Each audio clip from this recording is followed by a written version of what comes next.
दोस्तों, मैक्स महाराष्ट्र में आपका स्वागत है। आज हम लोग चर्चा करेंगे डॉक्टर अंबेडकर और हिंदू धर्म के बारे में, उनकी समझ के बारे में। ये बात तो शायद आप लोग जानते होंगे कि अंबेडकर जी ने एक बहुत महत्वपूर्ण स्टेटमेंट दिया था।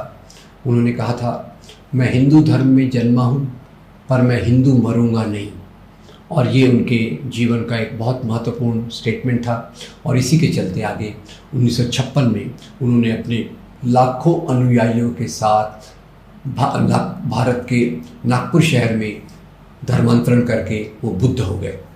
अब डॉक्टर अंबेडकर की क्या समझ थी हिंदू धर्म के बारे में, ये आपको बता दूं कि आज़ादी के आंदोलन के दौरान जितने भी नेता हुए उनमें सबसे ज़्यादा लेखन, सबसे ज़्यादा राइटिंग करने वाले डॉक्टर अंबेडकर थे। जितने भी नेता हो गए उनमें सबसे ज़्यादा शिक्षित, सबसे ज़्यादा डिग्रियां जिनके पास थी वो थे डॉक्टर अंबेडकर।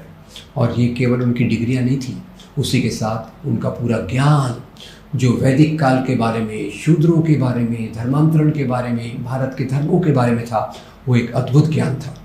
तो उन्होंने अपने समझ के आधार पर कहा कि जो हिंदू धर्म यहाँ प्रचलित है, इसके लिए उन्होंने एक शब्द रखा कि it is a Brahmanic theology. ये उनकी किताब से मैं कह रहा हूँ। अंबेडकर क्या कहते हैं? अंबेडकर कहते हैं कि यहाँ जो हिंदू धर्म प्रचलित है वो ब्राह्मणवादी विचारों पे चलता है। इसीलिए उनका बहुत विरोध था, क्योंकि हिंदू धर्म में दो परंपराएं हैं। एक परंपरा है ब्राह्मणवाद की, एक परंपरा है श्रमणवाद की।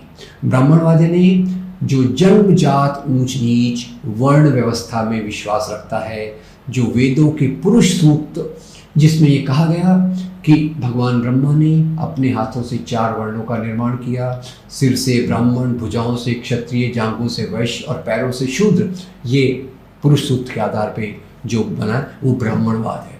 और दूसरी जो परंपराएं हैं, नाथ, तंत्र, सिद्ध, शैव, भक्ति, ये भक्ति परंपराएं हिंदू, ये सब हिंदू के अंदर में आती है, पर ये ऊंच नीच को नहीं मानती, ये बराबरी को मानती है। तो खैर अंबेडकर ने इसीलिए अपनी समझ को एक प्रकार से रखा कि आज जो समझ हिंदू धर्म के बारे में दी जाती है वो ब्राह्मणवादी है। यानी Brahmanism is the most dominant aspect of Hindu traditions.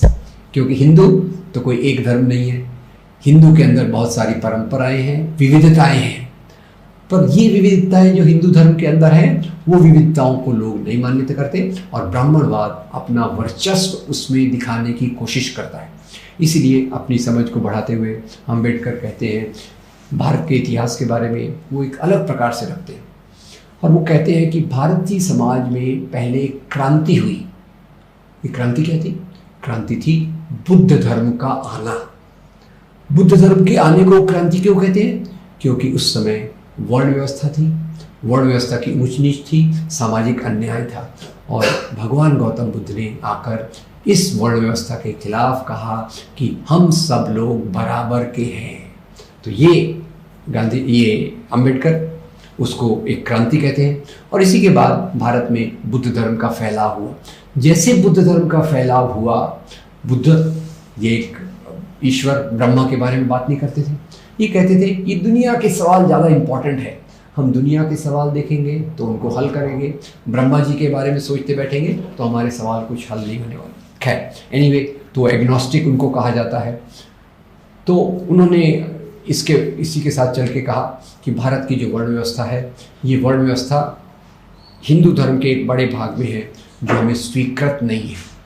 तो उन्होंने इतिहास को कहा कि एक तरफ बुद्ध धर्म का आना क्रांति है, इसके कारण जाति व्यवस्था, वर्ण व्यवस्था कमज़ोर हुई, और इसके विरोध में एक प्रतिक्रांति हुई जो मनुस्मृति के रूप में, शंकराचार्य के रूप में, ब्राह्मणवाद के विरुद्ध में रूप में वर्ण व्यवस्था को फिर से मजबूत करने के रूप में आई। तो अंबेडकर जी की क्रांति की समझ है बुद्ध धर्म का आना क्रांति, ब्राह्मणवादी मूल्यों का, मनुस्मृति का आना प्रतिक्रांति। यहाँ एक बात और हम ख्याल कर लें, भीमराव बाबा साहब अम्बेडकर ये 3 व्यक्तियों को अपना गुरु मानते थे। उनके पहले गुरु भगवान गौतम बुद्ध। गौतम बुद्ध को अपना गुरु क्यों मानते थे? क्योंकि गौतम बुद्ध ने जाति व्यवस्था, वर्ण व्यवस्था के विरोध में अपनी बात कही। दूसरा, उन्होंने जो उनके दूसरे गुरु थे संत कबीर, आपको याद दिला दूँ, संत कबीर का जन्म एक मुस्लिम परिवार में हुआ और उन्होंने अपने रामानंद जी से दीक्षा ली और वो एक बहुत, मेरे ख्याल से भारत के महानतम संतों में से एक है संत कबीर। संत कबीर को अम्बेडकर जी ने अपना गुरु क्यों माना? क्योंकि संत कबीर ने अपनी पूरी सुंदर लेखनी में जाति वर्ण व्यवस्था का विरोध किया, गैर बराबरी का विरोध किया और सब लोगों को एक प्रकार से रखने की बात की। उनके तीसरे गुरु कौन से हैं? उनके तीसरे गुरु जो है उनका नाम है ज्योतिराव फुले। ज्योतिराव फुले भारत के वो महान महात्मा हैं जिन्होंने दलितों के बीच में शिक्षा जाए इसके लिए पूरी कोशिश की, जिन्होंने ये पूरी कोशिश की कि छुआछूत जो लोग विश्वास करते हैं दलितों को अपने घर पानी नहीं पीने देते, इसलिए फुले ने अपने घर के सामने पानी का एक टैंक बनवाया जिसमें सभी लोग पानी पी सकते थे। तो ये अम्बेडकर के 3 गुरु बहुत महत्वपूर्ण है, उनका संदेश हम सीखें। खैर, अपने आंदोलन में जैसे अम्बेडकर आए तो उन्होंने देखा कि वर्ण व्यवस्था इतनी प्रचलित है कि उनके जैसे एक महान शिक्षक व्यक्ति को भी जब ऑफिस में जाते थे तो लोग उनके हाथ से फाइल नहीं लेते थे, उनको पानी का ग्लास नहीं मिलता था। इस प्रकार की छुआछूत के अनुभव से वो गए और उसके कारण उन्होंने यहाँ सामाजिक आंदोलन की शुरुआत की। बहुत सारे अखबार निकाले, बहुत सारा लेखन किया और उनके 3 आंदोलन में हम उनके जीवन का मर्म समझ सकते हैं। वो जानते थे कि इस समय जो वर्ण व्यवस्था मजबूत है इसको अगर तोड़ना है तो हमें इसके खिलाफ आंदोलन करना पड़ेगा। इसलिए अम्बेडकर के 3 महत्वपूर्ण सिद्धांत हमेशा हमें याद रखना चाहिए। पहला है सीखो, दूसरा है संगठित हो और तीसरा है संघर्ष करो। और इसी लीक पर चल के उन्होंने ब्राह्मणवादी मूल्यों का विरोध करने के लिए सबसे पहले जो आंदोलन किया था, आंदोलनों की कड़ी में एक आंदोलन वो था चौदार तालाब का आंदोलन। चौदार तालाब का आंदोलन उन्होंने क्यों किया? क्योंकि वो देख रहे थे कि वैसे तो लोग कहते हैं आप हिंदू हो हम हिंदू हैं, पर हमारा छुआछूत में वो विश्वास रखते थे, सार्वजनिक कुओं पर पानी नहीं पीने देते थे, इसलिए चौदार तालाब का आंदोलन किया जिसमें उनके अनुभव अच्छे नहीं थे। इसके बाद कालाराम मंदिर का आंदोलन। कालाराम मंदिर के आंदोलन के समय उन्होंने यही बात की कि आप हमको हिंदू कहते हैं तो हमको मंदिर में प्रवेश करने की अनुमति मिलना चाहिए, वो अनुमति नहीं मिली। तो फिर उसके बाद उन्होंने मनुस्मृति दहन का समर्थन किया और उस समय उनके विचार थे कि मनुस्मृति में शूद्र और स्त्रियों की गुलामी के कानून दिए हैं, ये कानून मुझे मंजूर नहीं है। ये उनकी एक मुख्य विचारधारा थी और उन्होंने अपने जीवन में जगह जगह देखा कि ब्राह्मणवादी मूल्य जिनको हिंदू धर्म का मुख्य भाग करके प्रस्तुत किया जाता है, जिनके ग्रंथ ब्राह्मणवादी ग्रंथों को एक हिंदू ग्रंथ के रूप में प्रस्तुत किया जाता है और हिंदू धर्म की बाकी परंपराओं को पीछे दरकिनार हाशिए पे किया जाता है। तो यहाँ से उनका जो एक बहुत बड़ा विद्रोह हुआ, उन्होंने लगातार इस पर लेखन किया और आज जो उसका मुद्दा है उसमें एक मुद्दा हम आज भी याद रख सकते हैं और वो मुद्दा है कि वैदिक काल में गाय का मांस खाया जाता था।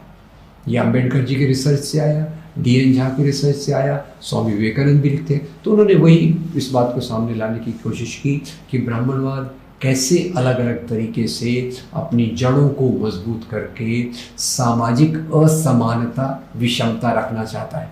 इसलिए उनकी बहुत कोशिश थी, पूरा उनका जोर था कि भारतीय संविधान में ऐसे हम नियम लाएं जिसमें किसी प्रकार का भेदभाव ऊंच नीच ना हो और सब लोग बराबरी के आधार पे भारतीय नागरिक के रूप में जिए।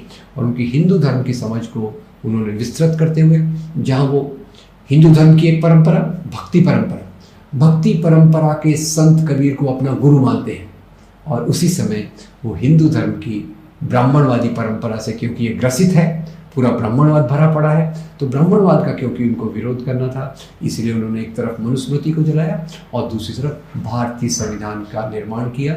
और ये हमारे सामने एक बहुत बड़ा एक उदाहरण है कि किस प्रकार से एक सामाजिक न्याय सबको मिलना चाहिए। अगर सामाजिक गैर बराबरी हुई तो क्या हम लोकतांत्रिक बराबरी ला सकते हैं? तो उन्होंने कहा कि सामाजिक बराबरी ही लोकतांत्रिक बराबरी का आधार हो सकता है।